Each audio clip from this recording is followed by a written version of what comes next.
जय श्री कृष्ण दोस्तों।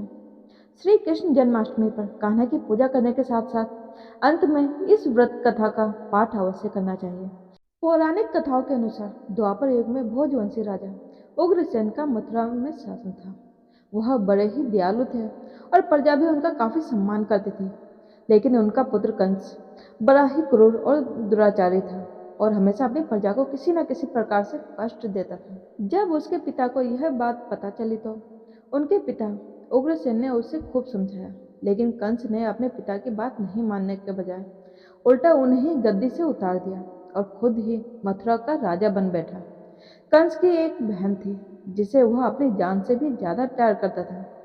उनकी एक बात कहने से वह हर चीज को पूरा कर देता। ऐसे ही कंस ने अपनी बहन देवकी का विवाह वासुदेव नामक यदुवंशी सरदार के साथ धूमधाम से कर दिया। वह अपनी बहन को उसके ससुराल स्वयं रथ खींचकर पहुंचाने वाला था। जब अपनी बहन देवकी को उसके ससुराल पहुंचाने जा रहा था कि तभी अचानक रास्ते में आकाशवाणी हुई, हे कंस, जिस देवकी को तू बड़े प्रेम से ले जा रहा है, इसी के गर्भ से उत्पन्न 8वां बालक तेरा वध करेगा। यह सुनकर कंस घबरा गया और अपनी बहन के पति वासुदेव को मारने के लिए टूट पड़ा। तब देवकी ने कंस से विनय पूर्वक कहा, मेरे गर्भ से जो संतान होगी उसे मैं तुम्हारे सामने ला दूंगी। इन्हें मारने से क्या लाभ है। कंस ने देवकी की बात मान ली, लेकिन वासुदेव और देवकी को उसने कारागार में डाल दिया। वासुदेव देवकी की एक एक करके 7 संतानें हुई और सातों को जन्म लेते ही कंस ने मार डाला। अब बारी थी 8वें बच्चे के होने की।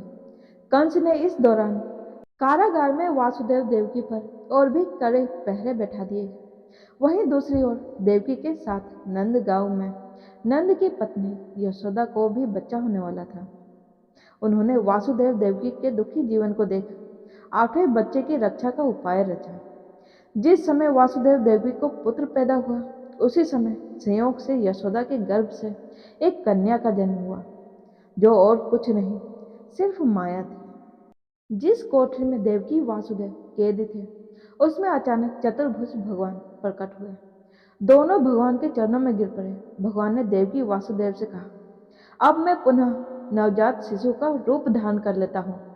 तुम मुझे इसी समय अपने मित्र नंद जी के घर वृंदावन में ले जाओ और उनके यहाँ जिस कन्या का जन्म हुआ है उसे लाकर कंस को दे दो। भगवान ने कहा, इस समय वातावरण अनुकूल नहीं है, लेकिन फिर भी तुम चिंता ना करो, जागते हुए पहरेदार सो जाएंगे। कारागृह के दरवाजे अपने आप खुल जाएंगे और उफनती अथाह यमुना तुमको पार जाने का मार्ग खुद दे देगी। भगवान के आदेश अनुसार वासुदेव नवजात शिशु रूप श्री कृष्ण को सूप में रखकर कारागृह से निकल पड़े और यमुना को पार कर नंद जी के घर पहुंचे, जहां उन्होंने नवजात शिशु को यशोदा के साथ सुला दिया और उनकी कन्या को लेकर मथुरा आ गए। वासुदेव के आते ही कारागृह के फाटक पूर्ववत बंद हो गए। कंस तक वासुदेव देवकी के बच्चे पैदा होने की सूचना पहुंच गई।